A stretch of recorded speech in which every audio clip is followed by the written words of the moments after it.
I was working most of the day today on this large hand-dug pond on the back corner of the larger 6-acre edible acre site here, and I thought I would make an update. We're getting into the home stretch of at least one area. I'm going to talk about that, how we're going to compartmentalize this a little bit and finish this area before the rains of this fall and leave some other areas for next season, so I still have the body energy to do some of the work that we have to do this fall elsewhere. So let me explain where we are. You can see it's gone down quite a bit. The last couple of feet of digging down here has been brutally slow and hard.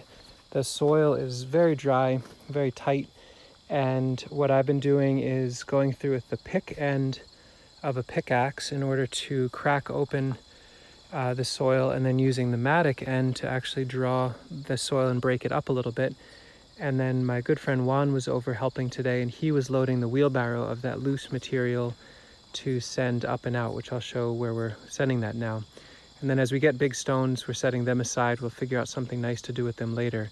But this is some really slow, hard-won work, but it's making some headway. In fact, if I sit here at the bottom of this area now, my head would be about 2 feet underwater here, which is pretty nice. So it's not deep enough, obviously, to be jumping in, no head first diving and all that.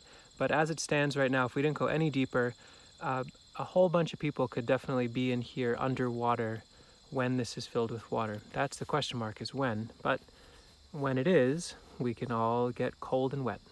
That stump area is just going to stay for now. We'll come back to that next year and figure it out. The island certainly is going to stay. We're going to design around that. And then the northern half will just stay as it is until next year. But my hope is to finish digging out a little bit more of this area, leave this nice gentle ramp to get in. And the thought that I've had recently is once this final deepest spot is all dug out, all the stones removed, it's cleaned up, is to measure, basically, if you can imagine this rim that goes right around, having that have an actual pond liner. So we have one area in this pond that's very reliably not going to drain out and lose water as a baseline. And then the rest of the pond can swell and expand in the spring. We can see if it'll seal on its own or not, but we'll have at least one very reliable reservoir in the middle. In a few spots in here, particularly right around that area, there were some very solidly pure clay veins that were happening. And so what we did is, as we found those, is dig them out and put them into these buckets right there, and then have been dumping what is close to pure clay in the central walkway. This will eventually be hardy kiwis and schisandra growing on either side, but the walkway we can dedicate for now to being storage for all this clay. My thinking is that when the rest of the excavation is done, what we can do is mix the clay with water in troughs and use it to help seal the pond in certain areas where it feels like it's leaky, or just to pin down a liner if that's what we're going to do.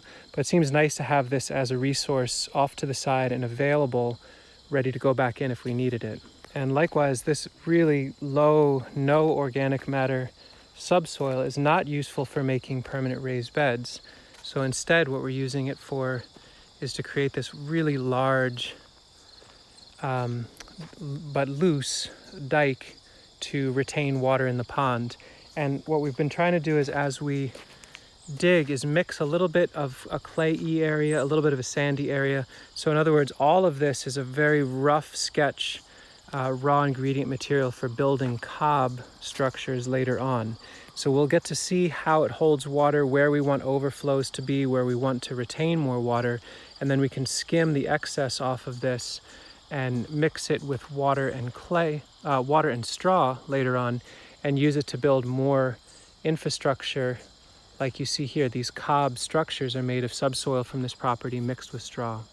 And this is just subsoil that I harvested from another small pond about 8 years ago. And I actually documented this way back when. Little cob straw bale structure. This is the north side, so it's just one big wall of straw bale and cob. But this is the subsoil from this landscape, mixed with straw and pushed onto these bales. And without any sealing or final coat, they've held up pretty nicely for all these years. So it's a great raw ingredient to set aside and reserve and value as potentially useful elsewhere. The incredibly dry conditions just keep on coming. We haven't had any real rain here. And in fact, a lot of the beds where we had cover crops growing, so there was some buckwheat in here and some different Sudan grasses, had some oats. They're alive, but barely there. And we don't have enough water in our cisterns to keep these cover crops alive. So I've just been mulching with hay and watching them slowly crinkle up and die. It's reminding me of the importance of getting this project done so that we have the potential to hold so much more water high up in the landscape and be able to load a 600-gallon cistern and another 600-gallon cistern down the way. This is a very challenging growing season, and we're actually concerned that some of the core nursery things that we hope to grow and continue to expand, we want to make sure they stay alive. So it's been an IV drip of irrigation for critical plants, and we're letting these annuals pass away. So I'll leave this here for tonight. Maybe one more session before we switch gears into fall shipping work once we finally get some cooler weather. Looks like we're supposed to get a half-inch of rain in a few days, but that's been the case for a month now, so I don't know. But my plan will be to try to get a little bit more out of here. There's probably another 15-20 wheelbarrows worth of subsoil before I'll call this area done. Just enough that we have a place to either put in a liner, more likely than not a small liner for this one section, and then we can finalize these other areas next year. I think body-wise, I just can't push it much further. So hopefully it's a interesting update of a gaping hole in the ground that has no water in it, but is supposedly a pond.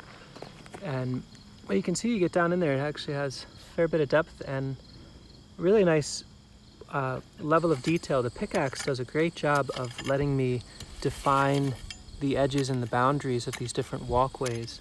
I'm looking forward to being able to walk on those when there's water in here. We hope your gardens are growing well, and hopefully you're getting more rain than we are, or just the right amount of rain. And wherever you are, hope you're safe and happy and healthy enough, and your plants are doing as best they can. Thanks for watching.